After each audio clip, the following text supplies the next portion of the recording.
You ever notice that man at the dinner table who looks like he's smiling, but something behind his eyes is gone?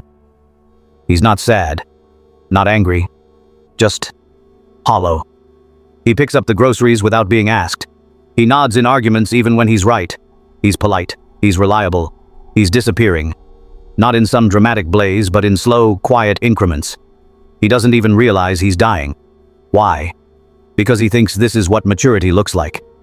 He thinks giving more will make him feel more. He thinks patience and love are the same thing. But deep down, he's bleeding silently into a relationship that stopped needing his soul a long time ago. And the worst part? He volunteered for it. No one forced him to erase himself. No one dragged him into emotional invisibility. He thought compromise was the currency of love, but all he bought was distance. Now, let me ask you a question most men are afraid to even whisper. Why do women never seem to want what they say they want? They ask for honesty, then recoil from the truth. They say they want sensitivity, then run toward the man who couldn't spell vulnerability if his life depended on it. They beg for devotion, but fall head over heels for the one who doesn't return texts for days. It's not manipulation, it's not lying, it's biology.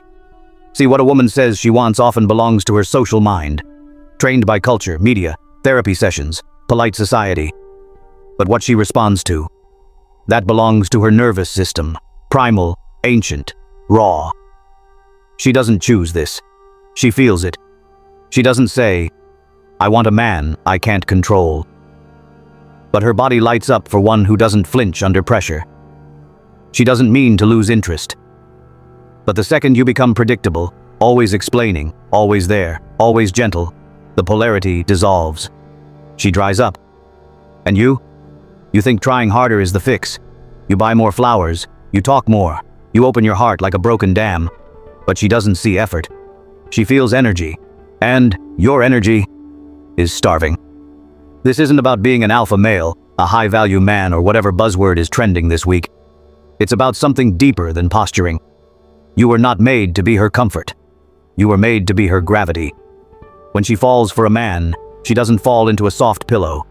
She falls into fire, into uncertainty, into a storm that makes her feel alive. If you become her safe place without being her storm, she won't hate you. She'll just feel nothing. And that nothing? It's the slow death of desire. So ask yourself this. Are you smiling at the dinner table or silently disappearing? Because if you're doing everything right and it's still not enough, maybe you're not broken. Maybe you're just playing by rules she never truly believed in. Let's rip the band-aid off. She doesn't want your love. She wants your presence. Not your gifts, not your poetry, not your over-explained apologies. She wants to feel you. And if she stops feeling you, not hearing you, not seeing you, but feeling you, you disappear. Not physically, but energetically, magnetically, spiritually. Let me explain it this way. A woman's words are her negotiation with society, but her attraction, that's a conversation between her biology and your being. Not your niceness, not your understanding, not your willingness to sit through her favorite Netflix drama. What she truly desires, at the core, is a man she can surrender to, not explain things to. But here's where most men go blind. You think, if I become everything she says she wants, she'll finally love me back the way I love her. So you become more available, more agreeable, more emotional. You show your wounds, you pour your soul out in long texts. You say, I'll do anything for you. And she nods. She says thank you. But her eyes, they've already left the room. You know when it happened, don't you? There was a moment, not loud, not dramatic, when the spark disappeared. You couldn't place it. But suddenly, your jokes didn't land. Her body felt further away. Her texts got shorter. Her eyes started searching for something you couldn't offer anymore.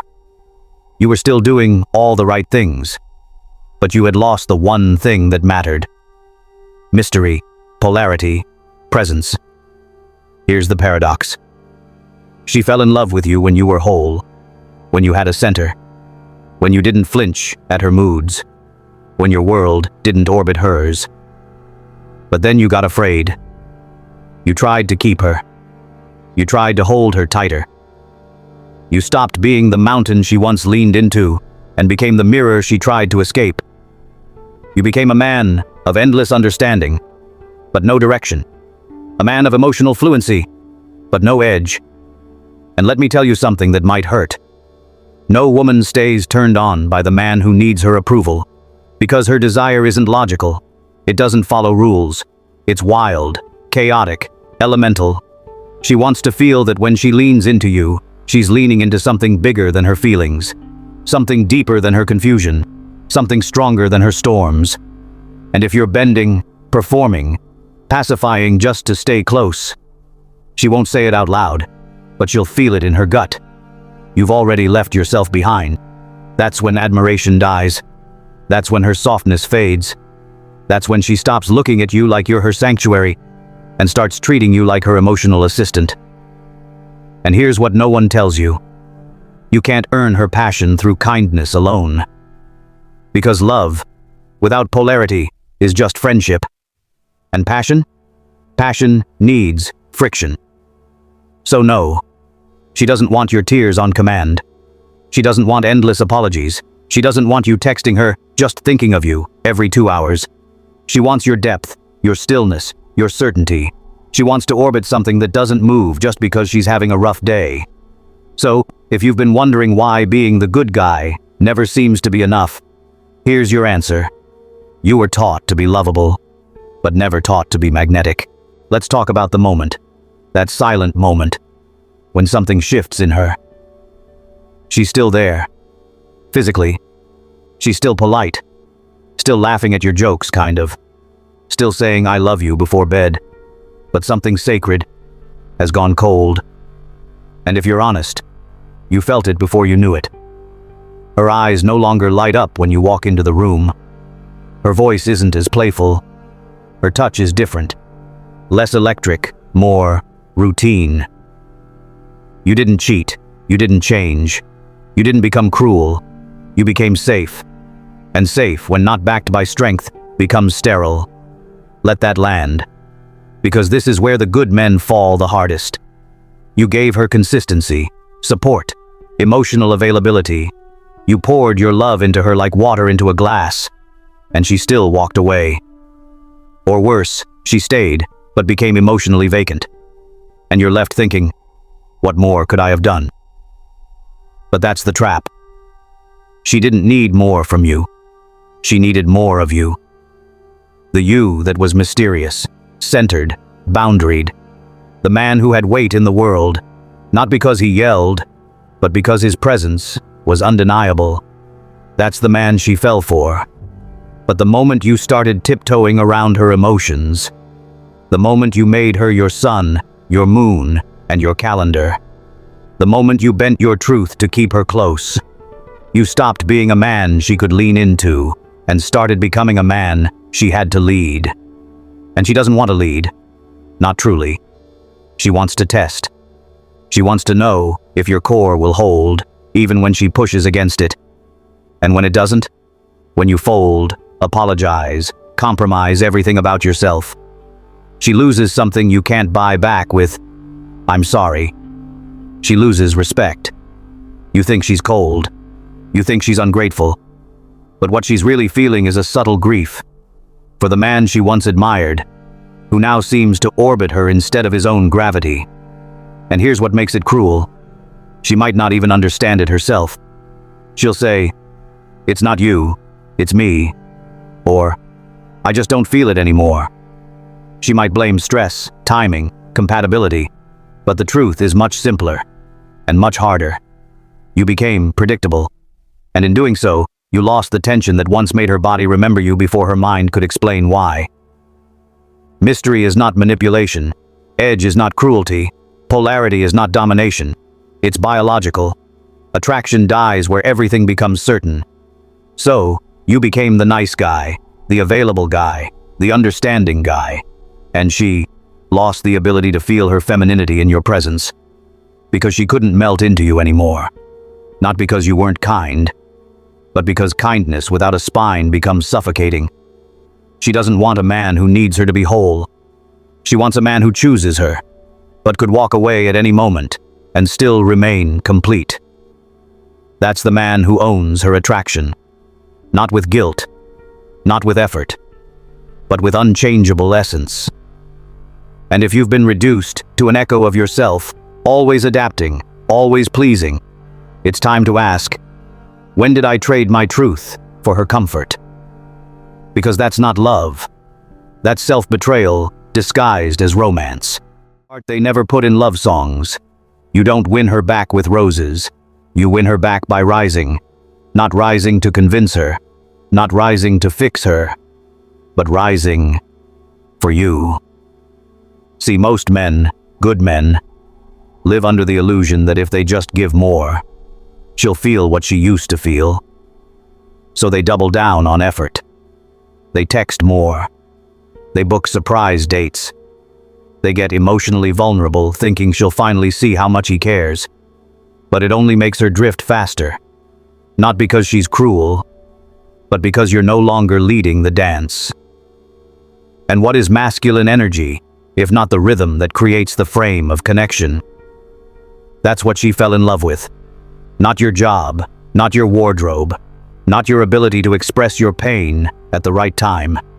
She fell for your gravity, your ability to stand still in a storm, your refusal to flinch at her emotional waves, your presence that made her chaos feel safe. And now you're trying to be everything for her, and she feels nothing for you. You're texting paragraphs, and she's replying with one-word answers. You're planning date nights, and she's scrolling her phone. You're spilling your heart, and she's bored. And you wonder, how? How could someone who once worshipped your presence now treat you like background noise? Here's why. You made her your mission, instead of making your mission your magnet. She doesn't want to be the center of your world. She wants to orbit a man who already has one. That's why chasing never works. That's why convincing her of your worth only makes her value you less. Because in her bones, she knows this. The man who needs her to see him has already lost himself. Let that land. Because this is where everything begins to shift. This is the turning point. You don't reclaim her love by proving anything. You reclaim your life by reclaiming your edge. And here's the hardest truth. She might not follow. You might resurrect yourself and realize she was only there for the version of you that no longer exists. She might say, "You've changed." And you'll say, "Exactly. Because the old you, the one who flinched, the one who begged, the one who explained his worth instead of embodying it, that version of you died for love, but love didn't save him.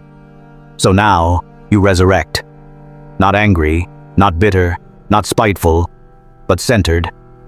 And in that resurrection, something wild happens. You stop checking your phone. You stop decoding her every word. You stop feeling like your world crumbles without her smile. And suddenly, she notices. Your silence becomes louder than your explanations. Your distance feels magnetic. She asks questions again. She starts chasing what once chased her. But here's the miracle.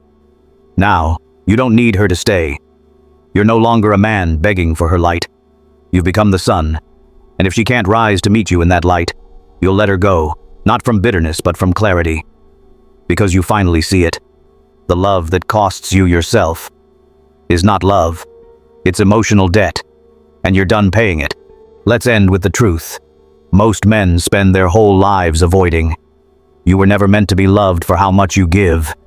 You were meant to be revered for what you are. You were taught that love is about being needed, about being soft, safe, selfless. You were told that vulnerability is your superpower. But here's what they didn't teach you. Vulnerability without power is just exposure. And no woman stays attracted to a man who's exposed but ungrounded. Because she doesn't want to fix you. She wants to feel you. She wants to know that when the world burns, you don't. That when she tests your frame, it holds. That when she spirals in her chaos, you don't spiral with her. You anchor her. And if you've lost love, not because you lied or hurt or betrayed, but because you opened your soul and it wasn't enough, welcome to the initiation. This is the moment men rise or break. And breaking is okay, as long as you don't stay broken. Because that pain, that heartbreak, it isn't punishment. It's baptism. It's life grabbing you by the collar and saying, "You thought love was about giving. Now learn what it means to hold." Hold your boundaries. Hold your center. Hold your mission like it's the fire that lights your world. Because it is. And when you stop begging to be seen, that's when people start noticing.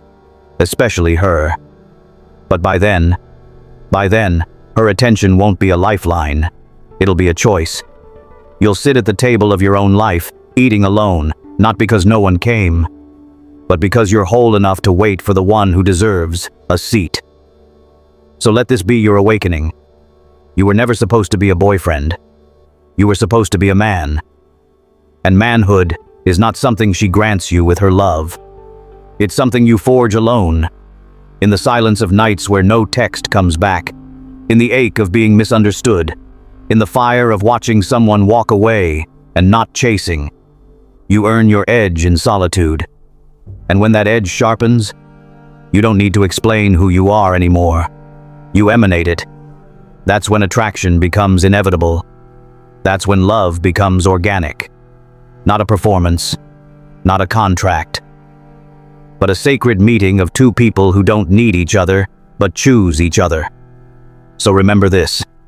She doesn't want your effort. She wants your energy. Effort is transactional. Energy is spiritual. When you show up as a man who is full, who is still, who is sure, she can feel it. And when you're that man, you no longer chase. You attract. You don't decode her silence. You understand it. You don't panic at her moods. You navigate them. Because you are no longer a man waiting to be picked. You are the mountain. And she either climbs to meet you, or disappears trying to test you. Either way, you win. Not because you conquered her, but because you finally remembered yourself. Now rise. Not for her, not for revenge, but because the throne was always yours. You just forgot where you left it. Go sit on it.